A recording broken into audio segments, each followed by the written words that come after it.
Our guest today is Danielle Wellings, CEO of OneSource Moving Solutions. Danielle leads a company that's transforming how people experience moving, especially when it matters most. Under her leadership, OneSource has grown into a trusted name for seniors, professionals, and families navigating big transitions, whether it's downsizing, relocating for work, or moving into a new chapter of life. Danielle's focus isn't just about logistics, it's about empathy, service, and building an organization that makes difficult moments easier and more dignified. Today, we'll dig into what it takes to scale a service-driven, franchise-focused business while staying true to community, care, and customer experience. And it doesn't really matter what age you are. You know, moving is the third highest stress in your life. Yeah. And look at you. You're going to take 2 days off work or 3. It's a headache. And then try to do it. And your wife and the baby. And where are you going to put the dogs for 3 days while you try to do this project? You know, I get calls all the time, like even locally. How do I become a franchise? How do I franchise my business? Yeah. You know, and not all businesses are franchisable. No.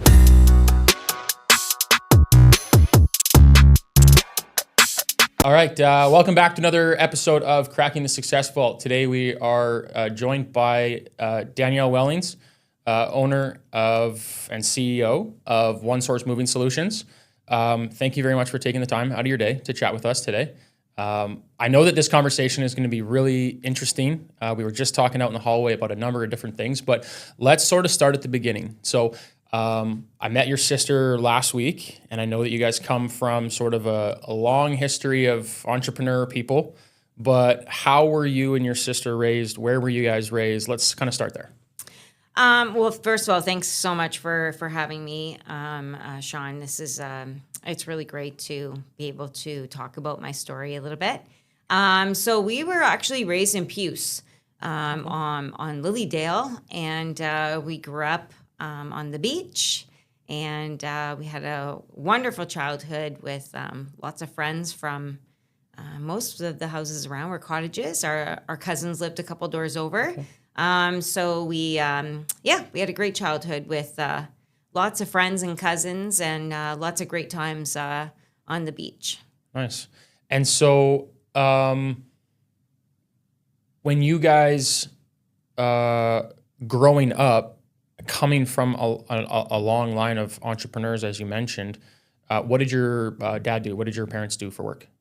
So my dad always worked in the flooring business. He's owned a few different flooring companies as well, but he has his own company called Floor Coverings International. Okay. But our history of entrepreneurship came before. So my mom's father used to own the Hi-Ho restaurants locally. So we came from a string of restaurants that my grandfather and my uncle owned together, the two brothers. But my dad still today at 76 still works every day in the business. And so did you obviously see them working long hours, etc.? Is that where you guys got this work ethic from? Is just kind of seeing what they were doing to provide for the family? Yeah, I think that, I think entrepreneurship as well. Even when we talk about OneSource Moving Solutions, and as we teach people how to own their own business and how to be an entrepreneur, entrepreneurship is not just a punch clock. Entrepreneurship is 24 hours a day, 7 days a week, and all those kinds of things. And even as a young child, like I did dishes at the Hi-Ho when I was 9 years old. And when my grandpa honked that horn in the driveway, I had to hurry up and get out that door and get in his great big blue Cadillac. And he would just honk. And I had to run out and at the end of the day, whether I was there from 8 to 2, 8 to 4, 8 to 5, didn't matter. I got a $5 bill, and that was the end of that. Interesting. Okay. Dirty dishes that I had to wash as a young child. Yeah. And I just had to be thankful for what I got, And even besides that, we had, growing up, on the lake in Puce, the properties were huge. We had a lady from the U.S. that lived down the way, and she was elderly and stuff like that. And, we all drove tractors and all that kind of stuff, at 7 and 8 years old. We drove a boat at 8 or 9 years old. And after school, my sister and I and my Uncle David would go skiing, water skiing. Yeah. And stuff like that. We had a big, huge wooden boat, if you can just imagine that. Oh. But nobody would have that nowadays. Yeah. But, and things like that. But even, going down the road and cutting Mrs. Boquin's grass and getting a bag of candy. And then I had to share with everybody when I got back from cutting the grass. Yeah. Those were the days, you know? Yeah, I mean, I remember those days a little bit. Growing up in Alberta, I was always sort of that entrepreneur kid, wanted to shovel the driveways, wanted to cut the grass, wanted to kind of do whatever needed to be done. Yeah. My dad was a salesperson, so for me it was, I never thought I'd get into sales, but just the things that he taught me growing up, it just really made me want to do something like that, right? So I can understand where you're coming from. So let's jump ahead a little bit. You, growing up, obviously, in the entrepreneur world, maybe you always thought you wanted to run a business. Maybe you always thought you wanted to do that. I don't know if you ever thought it would be OneSource Moving Solutions and what you're doing now, but going to university, did you take a degree in business? Did you any of that stuff? So actually, I tried numerous things over the years. And going back to that, yes, I always wanted to have a candy store actually as a child. That's what I talked about because we used to walk to the candy store at the corner. And that's what I wanted to have. I wanted to have a candy store called Crazy's. And people would say, where are you going? Crazy. And that's when that was my little childhood thing, probably when I was like 8 or 9 years old, wanting to go into entrepreneurship. But over the years, I actually did a year of nursing. I actually did some testing with the OPP. Then my grandfather fell ill and I left school because he had a heart attack and nobody was able to run the restaurant anymore. And I was 19 at that time. And so I left school, took an absence from school and then stayed in that full time for years. Then I went back to college to do marketing as well. So I did a business marketing.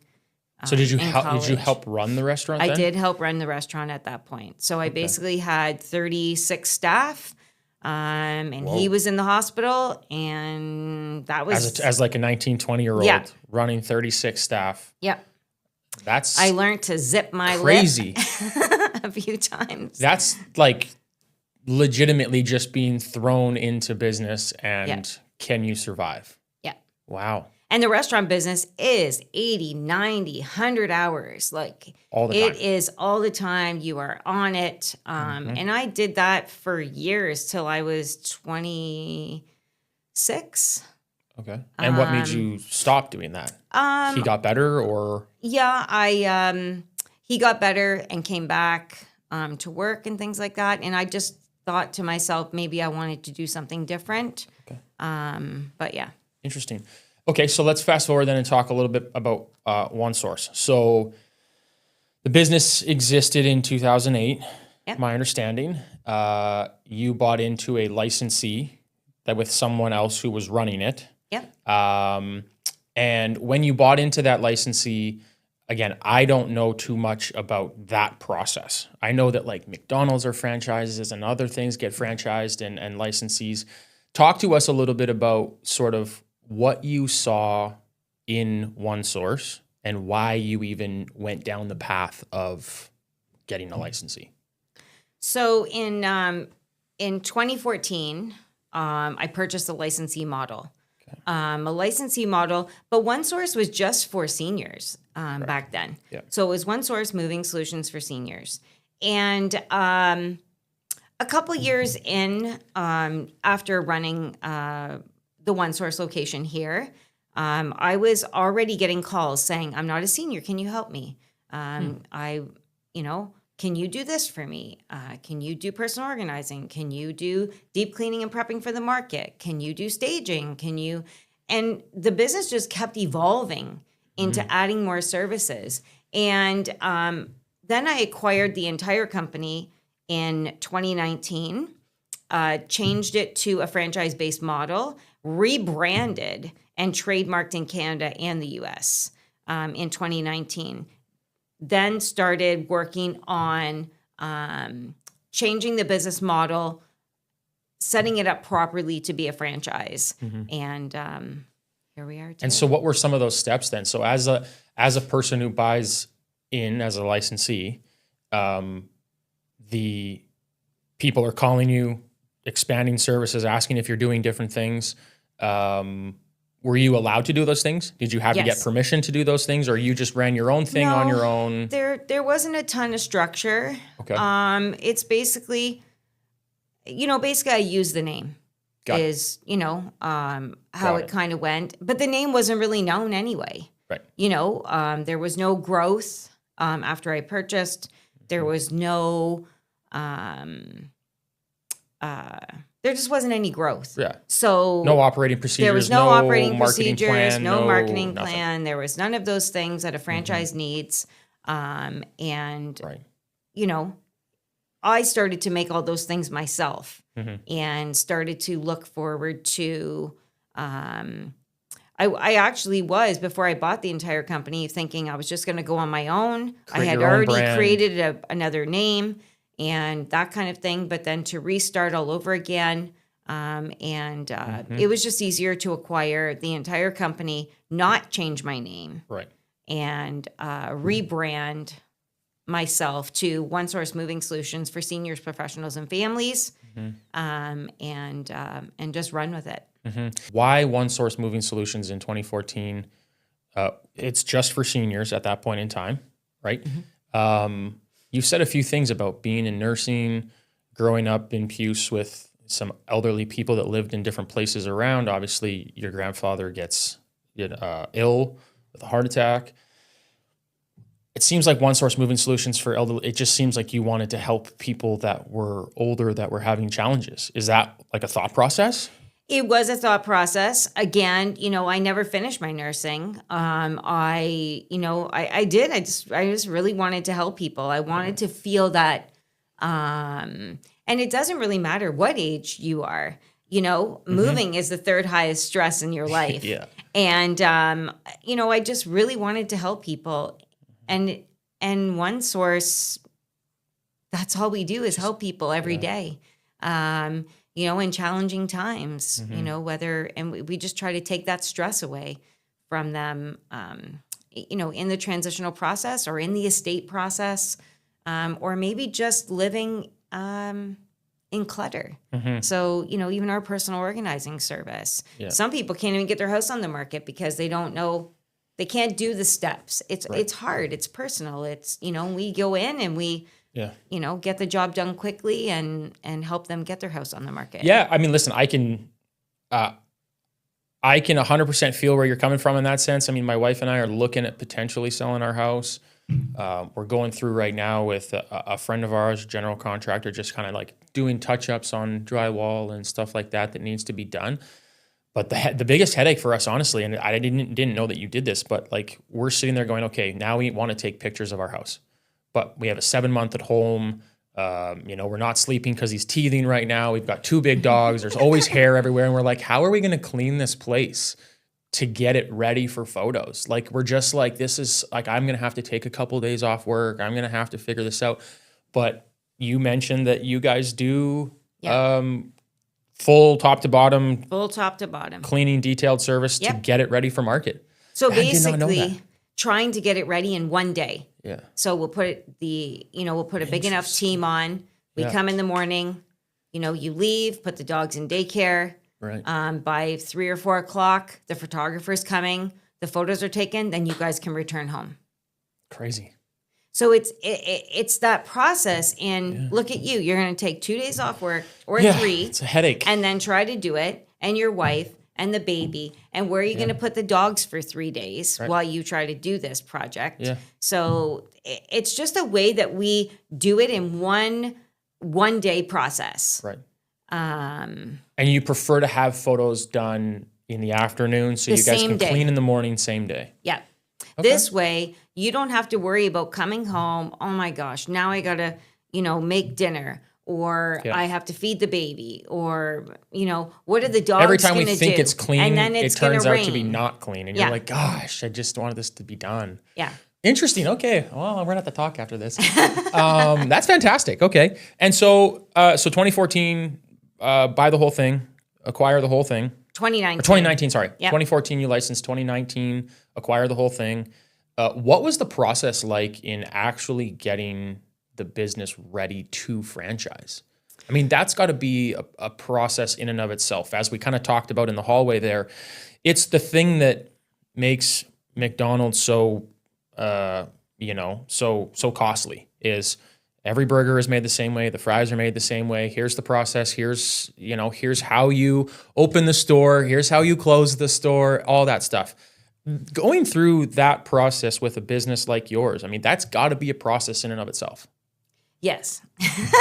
We have many, SOPs, we have many, and those documents are live. We're working on those documents constantly, Right. making sure, they're adjusted, they're tweaked, they're perfect.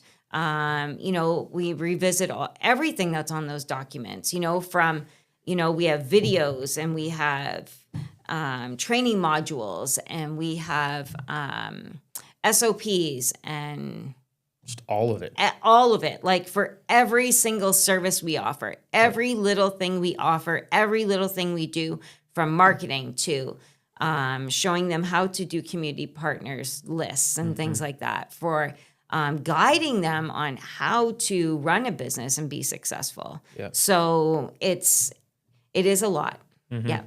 Okay.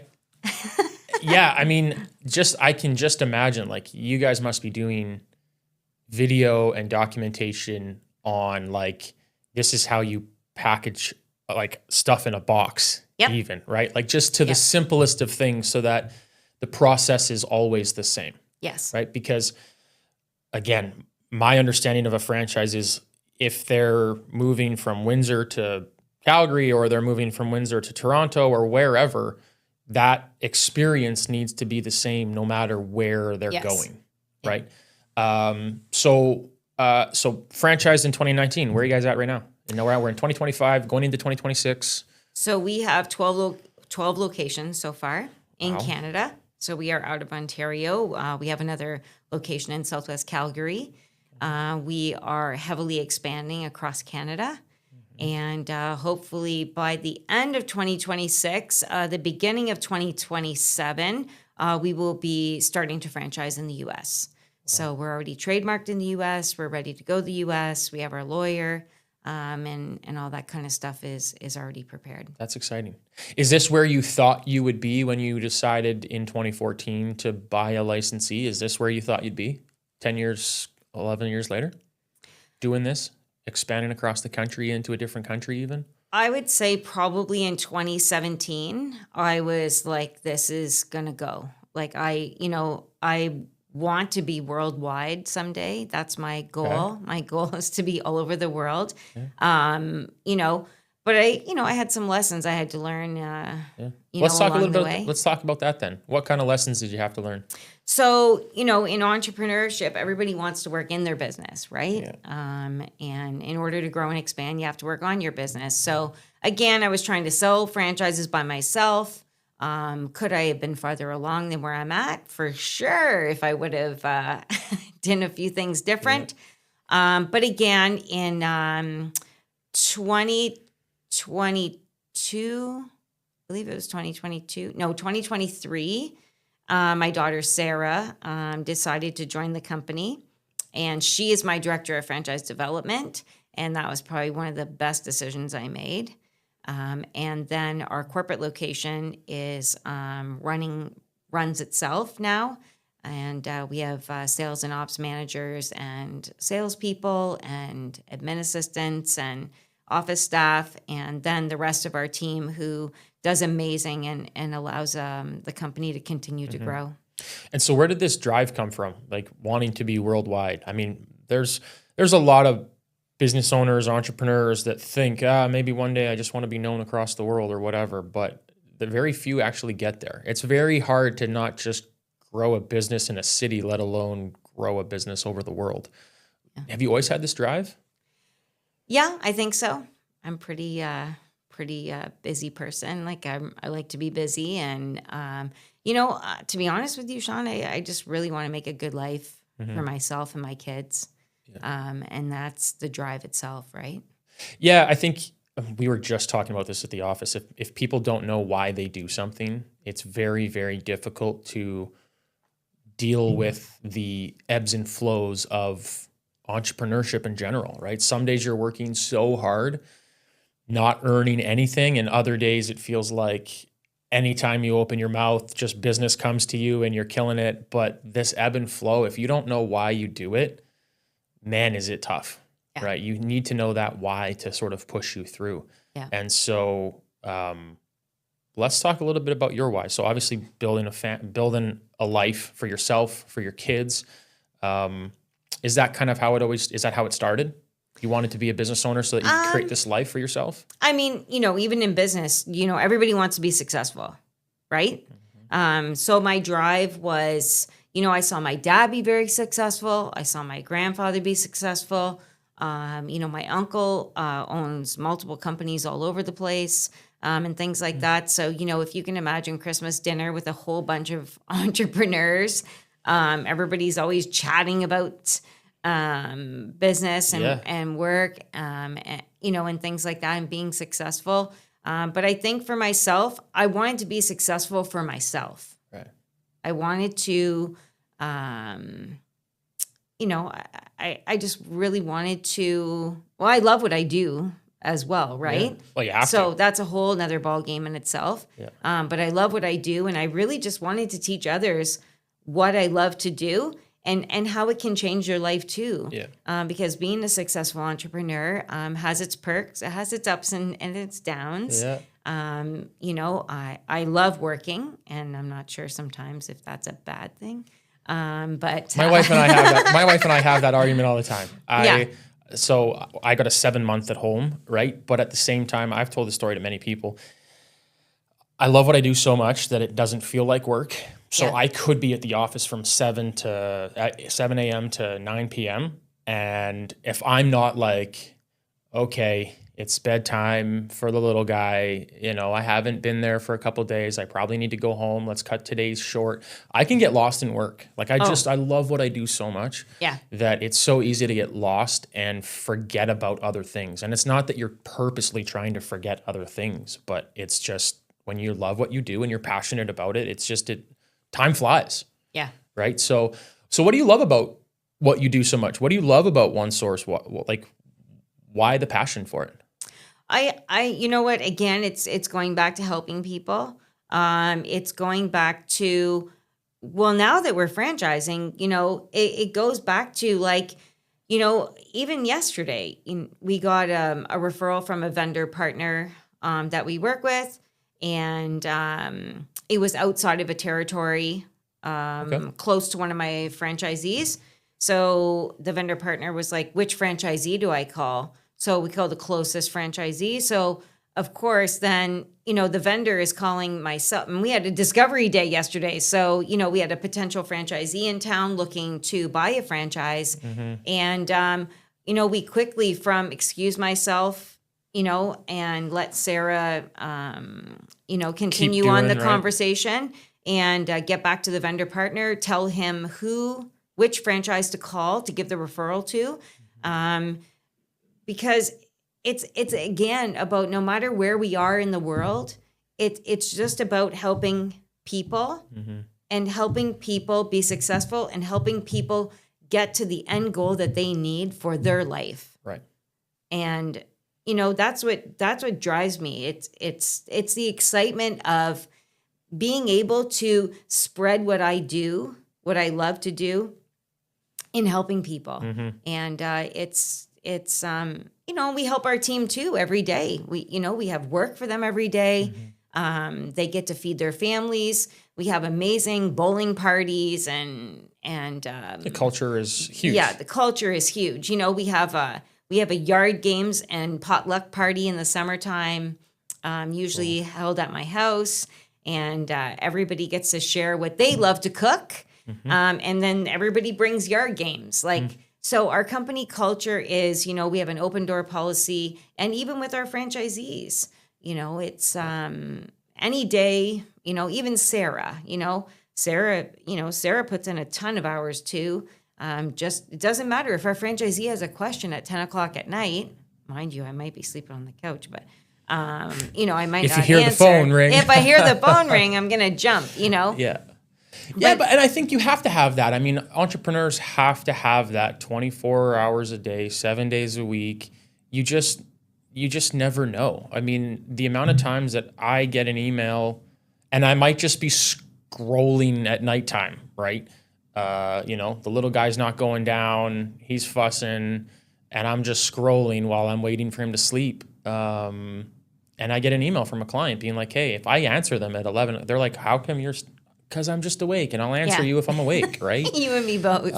But they love that, right? Yeah. Clients love the fact that you're attentive and you're paying attention to them and you are reachable, especially if there's something that is of need for them, right? Yeah. And so where are you guys? So you guys are obviously looking at expanding this year across Canada, end of 2026. You want to be into the USA? It'll be end of 2026, early 2027, just depending on, we want to have at least 25 locations in Canada, 25 to 30 before we enter the US. This way, our systems and processes are in place. We know that we have all of those franchisees rolling and being successful, and that kind of thing. So that's the end goal. Is to, by the end of 2026, early 2027, to be entering in the U.S. We're already trademarked and we're ready to go. It's just a matter of testing, pulling the systems that and trigger. processes. Yeah. Right. Yep. We want to make sure. You think 25 franchisees is the right number to test whether or not systems, processes, videos, et cetera, are where they need to be. Yeah. Is there a reason why 25? It's just that once you surpass 10, then you're starting to roll, and is your brand being recognized, and things like that. So, we belong to the Canadian Franchise Association as well. We belong to different mentorship programs with franchising. So the studies are that you should be around 25 to 30 before you enter into another country to make sure that it's rolling smoothly as well. Because when we enter the U.S. is a whole nother beast in itself. Yep. So, I'd rather make mistakes in my own country. Yep. And learn from those mistakes before we enter into the U.S. Yeah. And we really don't, we should have our systems in place and things like that should be rolling smoothly by then. I like the fact that you are mentioning that you're part of other organizations, that you're part of, I'll call them mentorship communities. Yep. I find that a lot with business owners and self-employed people and entrepreneurs is they love learning from other people who have already done things, right? Like, why make a mistake? Go into a market too soon when your systems and processes aren't figured out, because you're just going to cause problems for yourself, right? Yeah. Is that something? Were those organizations something you've always been a part of? The moment you got franchised, Yes. You just saw the value in being a part of it. Yeah. So even when people, I get calls all the time, like even locally, how do I become a franchise? How do I franchise my business? Yeah. And not all businesses are franchisable. No. And I'm really not an expert per se, but I always guide people to go back to the Canadian Franchise Association. They're a Canadian-wide association that has resources to lawyers and documentation and rules, and you can be sued in franchising, right? You have your FDDs, you have some people will be like, oh, I want a franchise, and then they don't get a franchise lawyer. And we always guide our potential franchisees once they get the FDD, and then we send over after the FDD has passed its it's there's a 14-day cool down period where you're not allowed to sign any documents, you're not allowed to purchase a location. That gives you the time to review that actual document and things like that. And then you sign a franchise agreement. When you sign a franchise agreement, then you've purchased the franchise. Right. So again, people don't understand that these documents cost a lot of money to create, and they need to be created by a franchise lawyer. Right. And you can talk freely to the association. You can ask the association questions. That's what the association's there for. You pay your membership, and then you get to go to all these conferences. They give free classes. So, these kinds of things. Right now, I've been asked from two different kind of groups. I'm trying to figure out which group that I'm going to join, but it's called the Founders Club. So there's two different ones. There's there's an all women's one. It's Canada, US. And then the Founders Club is Canada, US as well. But it's only for franchising. So it's learning, so you're in a club, you're in a group, of people, I don't know if it's 20 or 30 people. Okay. And then you can talk to any of those people about franchising. You can call them about, hey, you went to the US, how do I do this? Or so there is people from all over the world in this. Yeah, there's something to be said. Founders Club. There's something to be said about associating yourself with like-minded people, people that are on, it doesn't have to be the same mission, the same goal, but same growth, same drive, same experiences. And at the same time, those people also have other experiences, right? Yeah. They've made mistakes that you haven't made. You've made some that they haven't made. Yeah. There's something to be said about being able to share that knowledge with people, which I find that a lot of entrepreneurs or a lot of self-employed people, they think that they have the secret sauce that nobody else has, and they don't want to share. They don't want to open up, when in reality, if they really just had a conversation with people like yourself, they would get to learn a lot of things that they could, I call it not stepping on the landmine, right? Someone's already made that mistake. Don't go do that. It's super important to associate yourself with other people, especially if they're on the same wavelength as you, right? Yeah. Wanting to do something similar. So what do you think, if you're talking to somebody that doesn't know what OneSource Moving Solutions is, what do you think you would tell them? What would you want them to know about your business? So OneSource Moving Solutions, basically, we always say we take the stress out of changing your address, but we don't always change their address. Sometimes we are, they've built their story and now we're taking care of they've made their legacy and now we're taking care of their story. So sometimes it with end of life, estate services, things like that, we might be dispersing an estate, whether we're donating to local charities or we're doing an online auction. So we can recycle people's contents. People buy contents and then take it to their home and love it and cherish it for the rest of their life. Yeah. We do everything in the process, from getting your house ready for the market, from packing, moving, sorting, full moving, unpacking, full setup service. How long does that process typically take? Like if I was to hire, obviously it's the size of the house different. I totally understand that. But typically speaking, is it like you guys come in and you pack up the house in a day and then you transport it somewhere else the next day and you unpack it the third day? Like, is it typically like a 3 to 5 day process? It depends on, again, are we sorting the house? And this is why we go out and give a free 1 hour consultation. Okay. So there's no obligation at all. We'll talk about needs, wants, what we feel the project is going to look like. Because everybody has different needs and wants. Everybody has different time, Yep. Not everybody, some people don't have a lot of time. So it just depends. And it depends on how they want the process to go. So do you want a full sort? Do you want just a prep for the market? and we're gonna we're gonna tuck things away, we're gonna hide things, we're gonna make sure everything looks organized and neat when people come look at your home.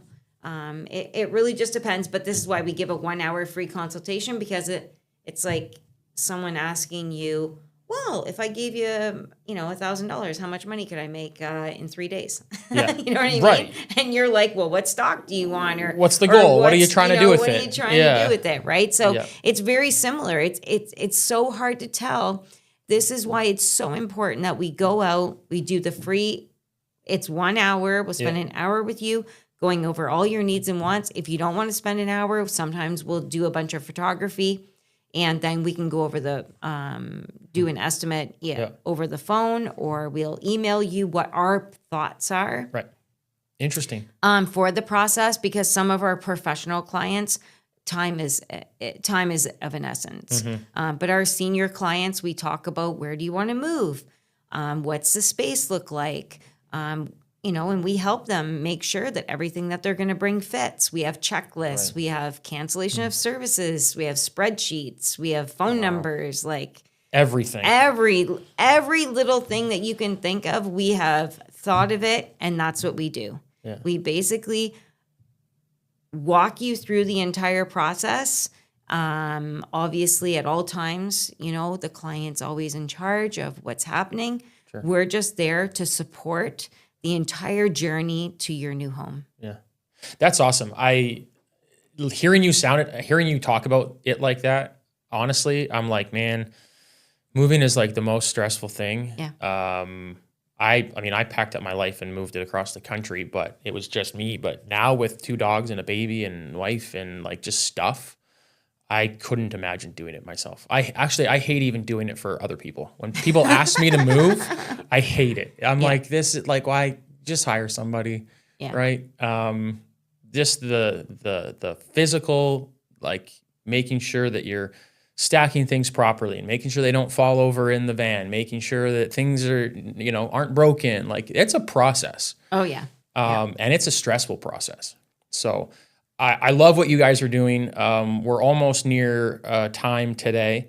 I'm going to ask you one final question. We ask everybody this question. I'm curious to know your answer.